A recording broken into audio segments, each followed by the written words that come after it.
Sa mundo ng global superpowers, ang US, Russia at China ay ang itinuturing na higante, ngunit sa loob ng nakalipas na 2 dekada, sa kabila ng malaking pamumuhunan ng Russia at China sa kanilang mga militar, nananatiling walang katumbas ang Estados Unidos bilang pinaka-advanced na military technologies sa mundo, lalo na pagdating sa US Air Force. Sa video na ito ay aalamin natin bakit nila hindi maabot ng Russia at China ang kodigo ng US weaponry.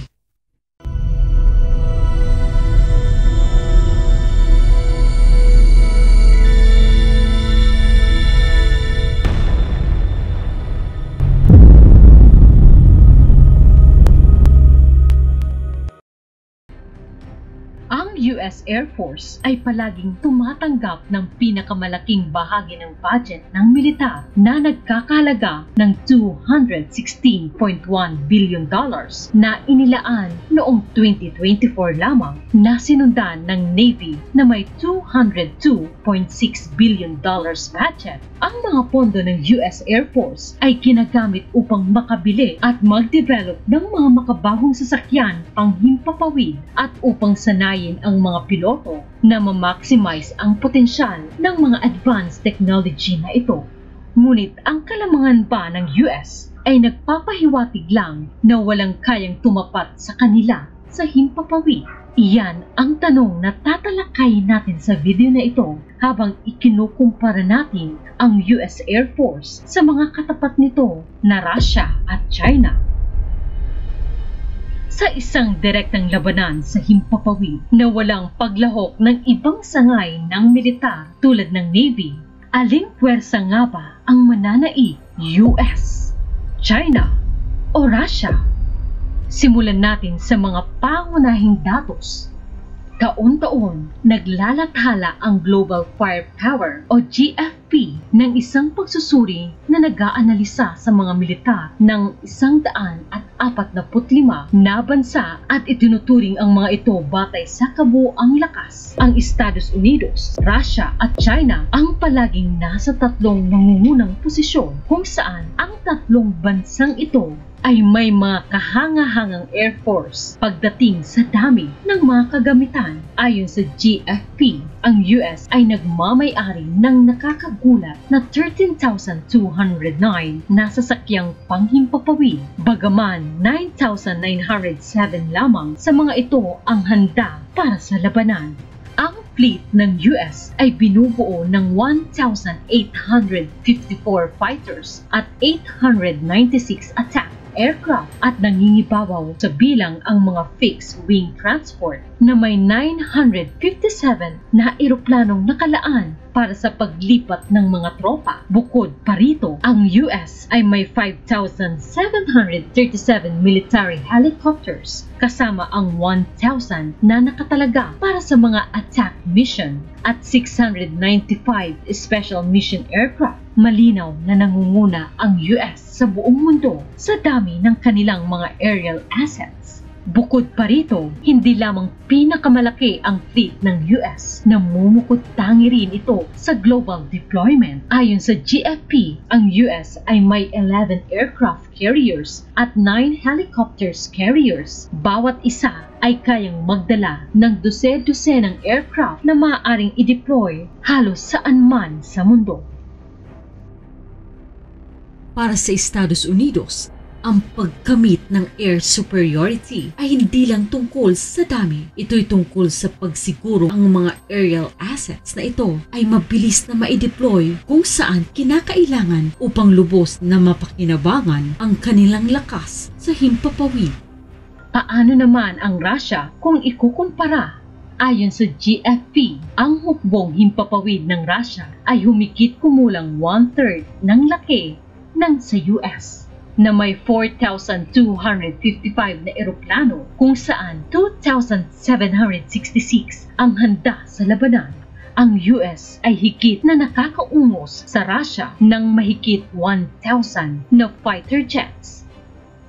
At ang Russia ay meron ding humigit kumulang 170 na mas kaunting attack aircraft at kalahating bilang ng mga transport aircraft at isang kapat na bilang ng mga helicopter. Pinapakita lang dito na malaki ang pagkakaiba ng Russia sa US sa halos lahat ng kategorya. Ang limitadong kakayahan ng Russia sa transportasyon na may isang aircraft carrier lamang at walang mga helicopter carrier ay lalo pang nagpapahirap sa kakayahan ng kanilang hukbong himpapawid na tumugon sa hamon ng US. Ang China, kahit na bahagyang mas maganda ang kalagayan, ay nahuhuli pa rin sa parehong bilang at kakayahan kumpara sa US. Ang hukbong himpapawid ng China na may 3,304 na eroplano kung saan 2,478 ang handa sa labanan ay kulang kumpara sa kabuuang bilang ng Russia. Gayunpaman, nakagawa ito ng mga pagsulong sa produksyon ng mga fighter jets na may 1,207 fighters na nagpapalapit sa agwat mula sa kabuuang 1,854 ng US. Gayunpaman, ang China ay mayroong mas kaunting mga transport aircraft, helicopter at special mission aircraft at tulad ng Russia. Ang 2 aircraft carrier at 3 helicopter carrier ng China ay kulang na kulang pa rin sa 11 at 9 ng US. At kahit na ipagsama ang kabuuang 7,559 na eroplano ng Russia at China ay kulang pa rin ng higit 2,000 kumpara sa kabuuang bilang ng US na mayroong ding malinaw na kalamangan sa kakayahan sa pandaigdigang pag-deploy dahil sa mas mataas na bilang ng kanilang mga carrier. Sa paghahambing na ito ay nagpapakita na sa isang sitwasyon kung saan magpapadala ang US ng mga tropa sa Russia o China, ito ay magbibigay ng mas mahusay na suporta mula sa himpapawid dahil sa kanilang mga aircraft carrier.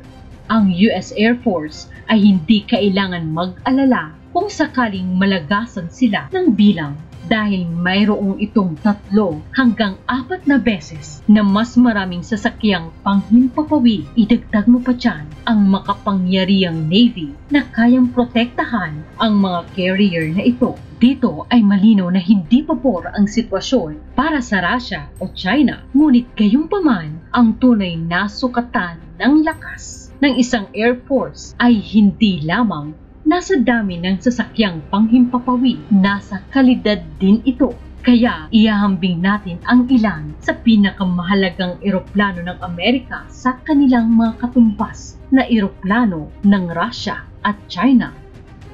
Simula sa kilalang American fighter, ang F-16, may magandang dahilan kung bakit nais ng Ukraine na mag-impact ng mga versatile na multi-role fighter na ito sa kanilang laban sa Russia. Ang F-16 ay maaaring lumipad hanggang 500 miles nang hindi kinakailangang mag-refuel at maaaring magdala ng 2,000 pounds ng bomba kasama ang 2 AIM-9 at 2 AIM-120 missiles.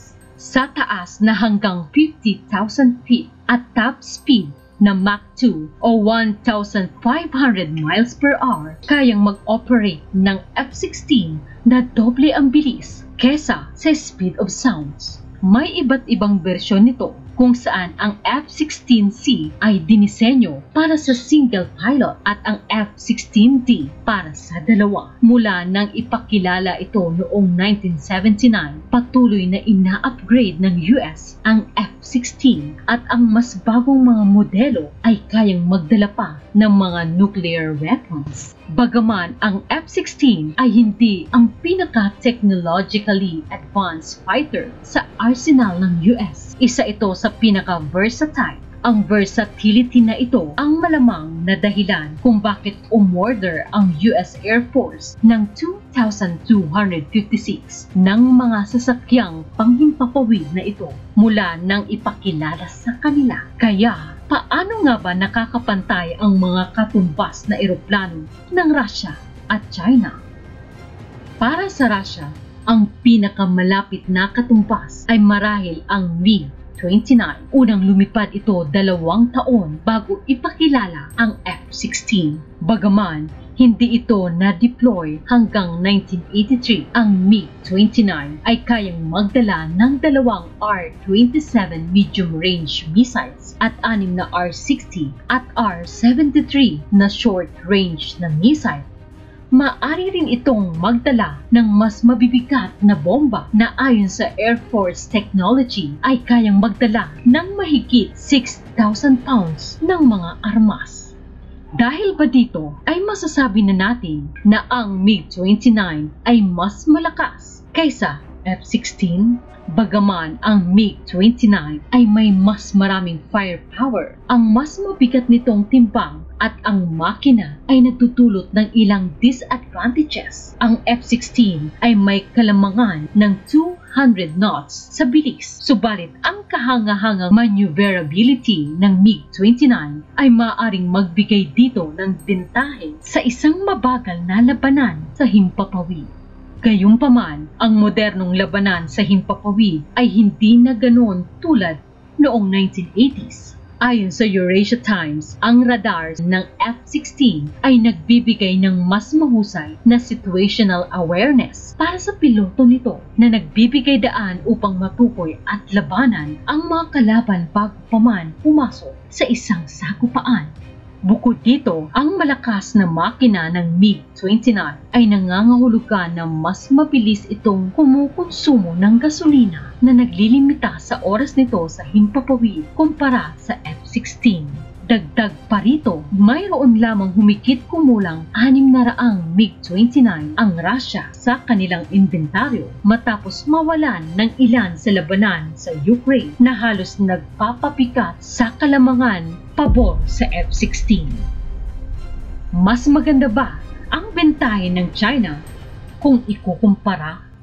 Ang pinakamalapit na katumbas ng China sa F-16 ay ang J-10 Vigorous Dragon, isang multi-role tactical fighter na nagsimulang maglingkod noong 2005. Tulad ng F-16, ang J-10 ay mayroong single at double seat na mga configuration at kayang umabot sa bilis ng Mach 2. Bukod dito, may kahangahangang saklaw ito na kayang manatili sa himpapawid ng 1,100 nautical miles bago kailangan mag-refuel.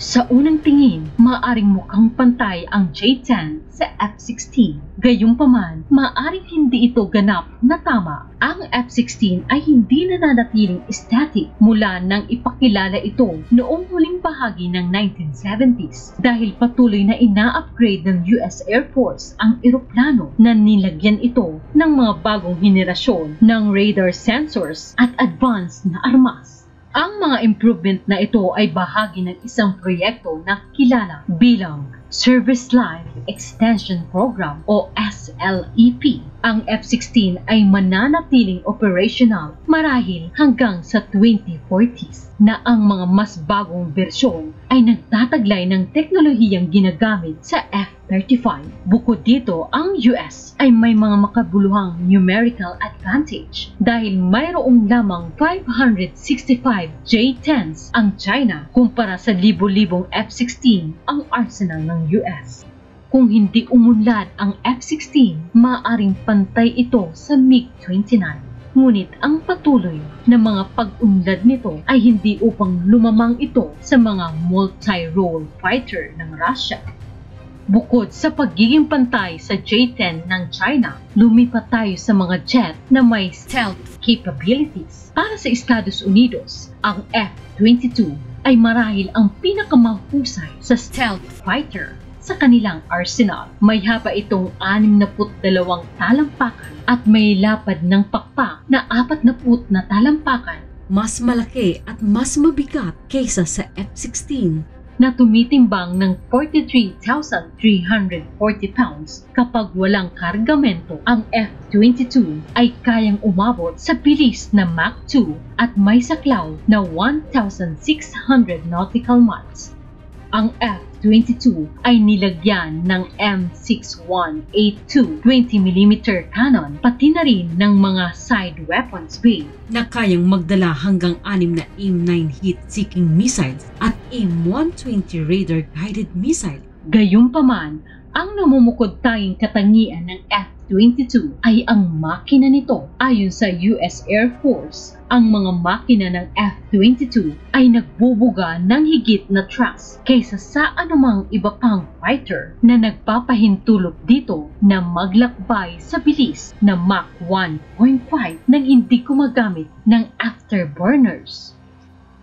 Ang Su-57 ng Russia ay hindi nalalayo sa mga specification na ito. Kayang umabot sa Mach 2 kahit na medyo mas malaki ito na umabot halos 66 na talampakan kung saan ang pakpak ay may lapad na 60 talampakan. Gayunpaman, ang mga issues sa produksyon ay pumigil sa kakayahan ng Russia na makagawa ng mas marami pang Su-57.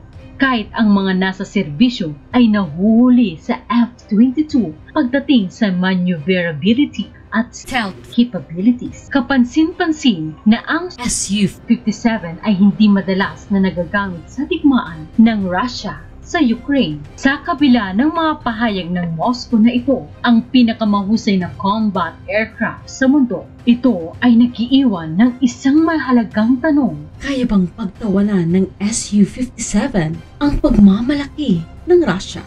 Ang sagot ay nananatiling hindi tiyak na nagiiwan sa China bilang susunod na hahamon sa titulo ng F-22 bilang nangungunang stealth fighters sa mundo. Gayunpaman, tulad ng Su-57, karamihan sa mga pahayag ng China ng pagiging superior ay batay sa kanilang sariling mga pahayag kaysa sa tunay na datos. Ang alam natin ay ang J-20 ay mukhang mas malaki kaysa F-22. Ayon sa Warrior Maven, ang fuselage na J-20 ay halos kahawig ng F-22 na may katulad na kurbadong katawan at 2 engine exhaust. Gayunpaman, kulang ito sa super cruise capabilities na nagpapalakas sa F-22 na nangangahulugang hindi ito kasing epektibo sa stealth operation. Ang F-22 ay maaring lumipad sa Mach 1.5 nang hindi kinagamit ang afterburners na tumutulong upang mapanatili ang stealth nito. Hindi makakamit ng J-20 ang kakayahang ito, bagaman inaangkin ng China na ang J-20 ay kayang umabot sa bilis na Mach 2.55. Ang mga pahayag na ito ay nananatiling hindi napatunayan dahil ang US ay gumagamit ng F-22 bilang aerial quarterback upang tukuyin at kontrolin ang mga operasyon. Ang sinasabing mas mabilis na top speed ng J-20 ay maaaring hindi maging makabuluhan sa praktikal na aplikasyon. Mukhang makakamta ng US ang isa pang panalo sa larangan ng teknolohiya. Ngayon, ililipat natin ang atensyon sa isang fighter na kumakatawan sa hinaharap ng US Air Force, ang F-35. Bilang pinakabago at 5th generation fighter ng Amerika, di na magtatagal ang F-35 ay papalit sa F-16 bilang pangunahing multi-role jet.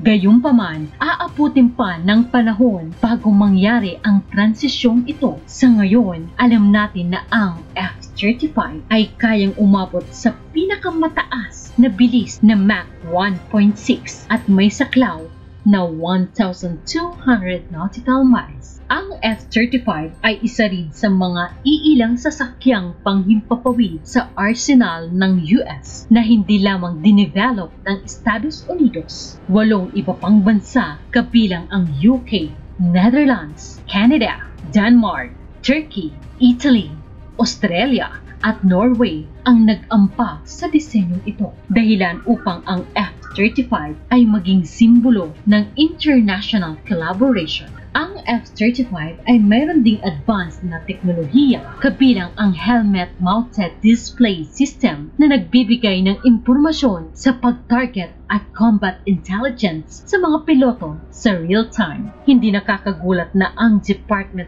of Defense ay nagpaplanong mag-deploy ng 2,500 na F-35 F-35 sa halagang mahigit $1.7 trillion.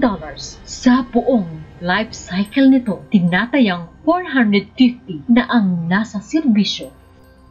Para sa Russia at China, ipinaglalaban nila ang Su-35 at J-35 sa aerial arena kahit na hindi perpekto ang paghahambing na ito. Halimbawa, ang F-35 ay dinisenyo bilang isang stealth fighter habang ang Su-35 ay higit sa isang tradisyonal na fighter. Gayunpaman, maaaring maglaro ito sa pabor sa F-35 dahil ang modernong piloto ay higit na pumapabor sa see first, shoot first na pamamaraan kumpara sa tradisyonal na sagupaan. Sa makatuwid, malamang na ang F-35 ay hindi makikipaglaban sa Su-35 sa isang one-on-one na sagupaan maliban kung talagang kinakailangan. Ayon sa Eurasian Times, mas malamang na magsagawa ito ng atake bago pa malaman ng Su-35 na naroon ito o subukang iwasan ang sagupaan kung maaari. Tungkol sa J-35 ng China na kilala bilang Shenyang FC-31, kakaunti pa ang impormasyon na magagamit. May bulong-bulungan na ito ay maaaring i-deploy sa mga aircraft carrier ng China, ngunit bago pa ito sa combat, kaya mahirap gumawa ng makabuluhang paghahambing sa F-35. Gayunpaman, binanggit ng national interest na maaaring nagpaplano ang China na ibenta ang J-35 sa mga bansang itinuturing na masyadong mahal ang F-35. Ipinapahiwatig nito na maaaring hindi magkaroon ng parehong teknolohikal na kakayahan ang J-35 tulad ng American counterpart nito. Bagaman, hindi dapat maliitin ang J-35 na nagtatampok ng wing fold mechanism, catapult launch bar at kakayahang mag-take off mula sa carrier. Ito ay nananatiling hindi pa lubos na nasusubukan. Naniniwala ang mga opisyal ng US na maaaring kaya nitong talunin ang mga 4th generation fighters tulad ng F-16. Ngunit maaaring magkaroon ito ng kahirapan laban sa F-22 at F-35. Isang malinaw na opinyon mula sa mga paghahambing na ito ay habang ang China at Russia ay nakabuo ng mga 5th generation fighters, ang F-35 ang tanging may napatunayang combat capabilities. Bagaman ang mga fighter jets ang pinakakaakit-akit na bahagi ng arsenal ng isang air force, hindi sila tanging mahalagang asset. Ang mga bomber ay may mahalagang papel, lalo na sa pagsuporta sa mga ground troops o matinding mga kaso sa paghahatid ng mga nuclear weapons. Dito pumapasok ang B-2 Spirit para sa Estados Unidos, isang multi-role bomber na kayang magbagsak ng parehong conventional at nuclear bombs. Ang B-2 ay nasa serbisyo mula pa noong April 1997. Isa itong napakalaking sasakyang panghimpapawid na tumitimbang ng 160,000 pounds. Kapag walang kargamento ay kayang mag-take off sa maximum na bigat na 336,500 pounds. Maaari itong magdala ng 40,000 pounds na payload at maabot ang mataas na subsonic speed. Inilalarawan ito ng US Air Force na isang salita, intercontinental. Sa kasalukuyan, walang direktang katumbas ang Russia sa B-2 Spirit. Ang Su-34 ay isang pinagsamang fighter bomber na maaaring magsagawa ng medium-range bombing runs, ngunit ito ay mas maliit kaysa sa B-2 Spirit ng US at hindi kayang magdala ng parehong payload o lumipad ng kasing layo. Ito ang dahilan kung bakit walang direktang katumbas ang US Air Force sa Su-34 ng Russia, dahil ang F-15 at F-111 ang pinakamalapit na paghahambing at walang pangangailangan ang US para sa ganitong uri ng bomber. Higit pa rito, ang Tu-160 ng Russia ang pinakamalapit na katumbas ng B-2. Nagsimula ang produksyon nito noong 1970s, ngunit hindi pumasok sa serbisyo hanggang 1987. At kahit noon, nilimitahan ng Russia ang produksyon na ginagawa itong isang maliit na bahagi ng kanilang Air Force. Mahirap unawain kung bakit lalo na't ang Tu-160 ay mas mabilis kaysa sa B2, ngunit ang malamang na paliwanag ay ang mataas na gastos sa produksyon. Bagaman ang Tu-160 ay maaaring umabot sa 1,380 miles per hour kumpara sa 630 miles per hour ng B2 at may katulad na stealth capabilities. Ang katotohanan ay mayroon lamang 20 Tu-160 ang Russia. Tungkol naman sa China, ang pinakamalapit na katumbas nito sa B2 ay ang Xi'an H6. Ngunit malinaw na nangunguna pa rin ang Estados Unidos sa pagkahambing na ito.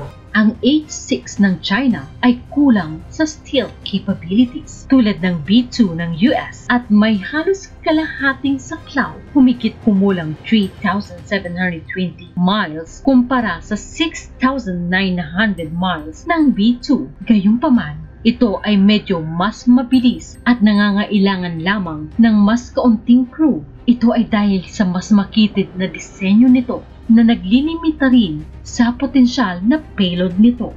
Maaaring maging epekto pa rin ang H6 kung sakaling ma-deploy ito ng China sa mainland ng US. Ngunit malamang na hindi ito mangyayari. Ang kakulangan sa stealth ay magpapadali para sa US Air Force na matukoy at pabagsakin ito bago pa makapagbaba ng anumang bomba. Narito na tayo sa huling sasakyang panghimpapawid ng Amerika na nararapat banggitin sa paghahambing na ito. Ang B-21 ay kayang magdala ng parehong nuclear at conventional na mga armas ay sasali sa paparating na B-52 upang bumuo ng isang mahalagang bahagi ng kakayahan ng Amerika sa aerial bombing. Ang B-21 ay mas magaan din na may empty weight na halos kalahati ng B-2. Sa kabila nito, mayroon itong malaking weapon bay na kayang umabot sa bilis na Mach 0.8 sa himpapawid. Ang pinakamalapit na katumbas ng Russia ay ang kanilang Pakda na nasa ilalim pa ng pagbuo. Ito ay maaaring umabot sa subsonic speed na umaabot sa halos 559 miles per hour na may estimated service ceiling na mga 78,000 feet. Ang Pakda ay inaasang magiging operational sa taong 2027, ngunit mas kaunti ang nalalaman tungkol dito kumpara sa B-21. Mukhang hindi rin ito kayang magpapa ng nuclear weapon dahil ang focus nito ay ang X-45 air-to-surface missiles, anti-ship missiles at precision bombs. Gayunpaman, maaaring magbago ito habang ang bomber ay nasa ilalim pa ng pagbuo at maaaring magbago ang mga espesipikasyon nito. Tungkol naman sa China, kasalukuyan silang nagtatrabaho sa H-20. Isang agarang isyu ng bomber na ito ay mukhang kinopya sa B-2 ng US sa halip na isang karibal sa B-21. Gayunpaman, maaari ring ipahayag na ang B-21 ay may kinopya din batay sa pagkakahawig nito sa B-2. Ang H-20 ay inaasang magbibigay sa China ng intercontinental range na kakayahang magpapa ng nuclear weapons sa mga target sa ibang bansa. Gayunpaman, ang saklaw nito ay mas mababa kaysa sa B-2 dahil ang H-20 ay makakapaglakbay ng hanggang 5,280 miles. Maaring ilagay nito ang H-20 ng malayo sa likuran ng B-21 kapag ganap na nailabas ang sasakyang panghimpapawid na iyon. Gayunpaman, iminungkay ng Pentagon na ang China ay nagtatrabaho upang gawing refuelable na bomber ang H-20 na maaring magpahaba ng saklaw nito lampas sa B-2 tulad ng mga paghahambing sa F-35. Sa ngayon, tila ang US ang may superior na paparating na bomber.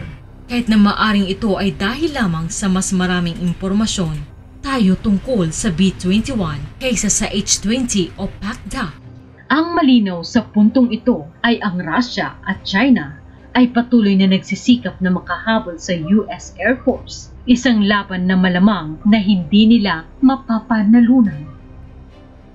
Habang nagtatrabaho sila sa mga bagong eroplano na ginagaya sa Amerika, ang US ay magpapatuloy na bumuo ng mga bagong asset para sa kanyang Air Force na higit pa sa eroplano ng Russia at China. Ito ay nagpapahiwatig ng posibilidad na ang US ay magpapanatili ng air superiority laban sa China at Russia.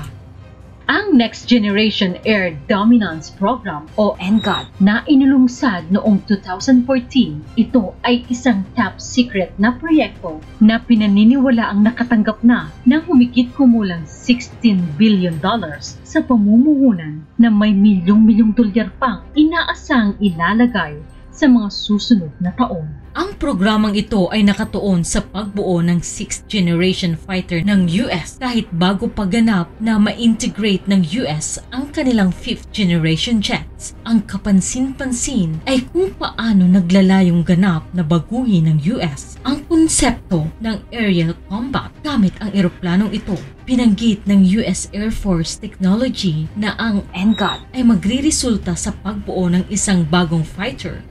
Ngunit hindi iyon ang pangunahing kwento dahil ang pinakamahalagang aspeto ay magiging bahagi ito ng mga sistema kabilang ang ilang pang-manned aircraft kasama ng unmanned aerial vehicles na maaaring magsilbing wingman ng paparting na jet. Ang ideya ay lumayo mula sa pagtuon ng single platform. Sa halip, ang bagong fighter na ito ay magiging bahagi ng isang magkakaugnay na sistema ng mga aerial assets na nagtutulungan upang itaguyod ang air dominance. Ang bawat NGAD fighter ay mayroon ng halaga na tinatayang $300 million upang buuin. At ang Unmanned Collaborative Combat Aircraft o CCA ay lilipad kasama ng NGAD na walang putol na tatanggap ng mga tagubilin mula sa piloto nito upang magsagawa ng mga gawain ayon sa pangangailangan.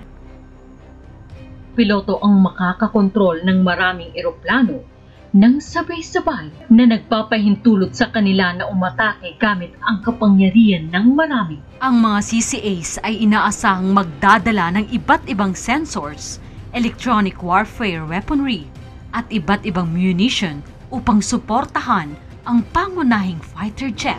Ginagawa nitong multi-role ang mga ito na may kakayahang mag-shoot, mag-sense, mag-jump, at posibleng maging decoys upang ilihis ang mga missile ng kaaway mula sa mga manned fighter.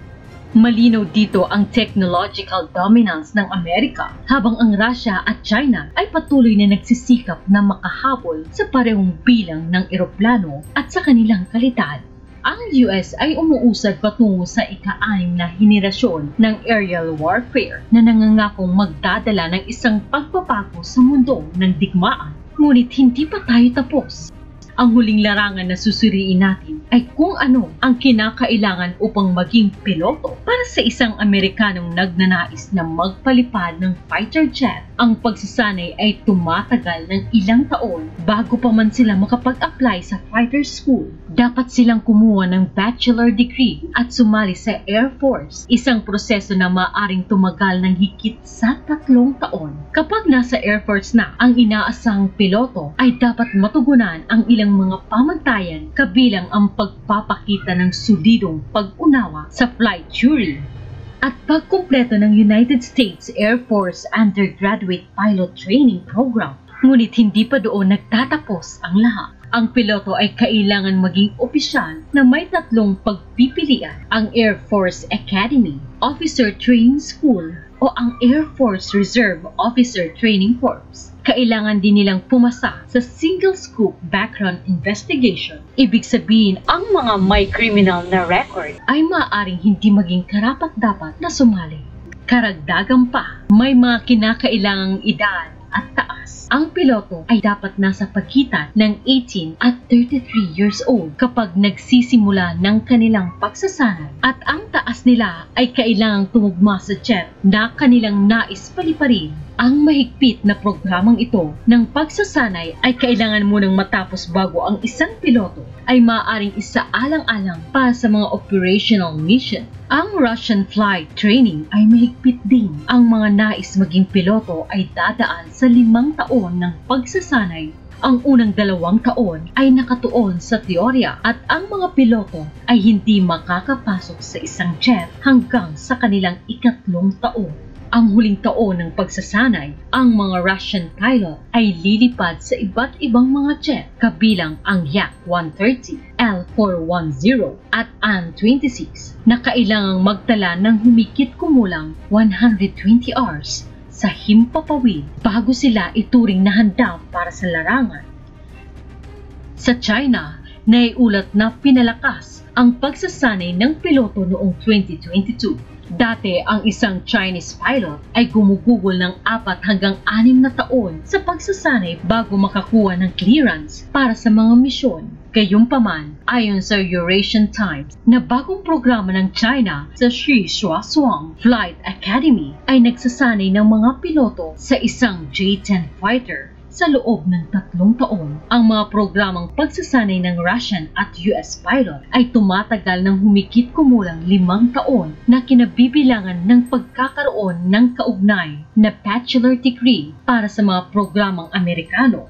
Ipinapahiwatig nito na maaaring mas kaunting oras ang matala ng isang Chinese pilot sa kanilang jet habang nasa pagsasanay kumpara sa kanilang mga katumpas sa US at Russia. Pagaman ang mga programa sa pagsasanay ng China ay lubos na lihim, malinaw na ang US ay may mahigpit na programa. Sa makatuwid, ang US ang nangunguna sa bawat kategorya. Ang kanilang Air Force ay makabuluhang mas malaki kaysa sa Russia o China at mas malaki kahit pagsamahin ang puwersa ng parehong bansa. Dagdag pa rito, ang US ay may mas magagandang eroplano at ang kanilang mga piloto ay sumasailalim sa masusing pagsasanay. Tinitiyak na sila ay handa para sa anumang maaaring makaharap nila sa himpapawid at may malalim na pag-unawa sa kanilang mga sistema ng paglipad. Bukod pa rito, ang US ay nangunguna sa aspeto ng teknolohiya. Ang kanilang NGAD program ay umuusad na patungo sa ika-6 na henerasyon ng mga fighter, habang ang Russia at China ay nakatuon pa rin sa ika-5 henerasyon. Kung pagsasama-samahin natin ang lahat ng mga ito, malinaw ang konklusyon na ang Russia at China ay may maliit na tiyansa laban sa US Air Force. Pero ano sa palagay mo? Talaga bang nangingibabaw ang Estados Unidos sa himpapawid batay sa lahat ng mga puntong tinalakay natin? O may mga lihim na armas ang Russia at China na binubuo upang mangibabaw pagdating sa aerial supremacy?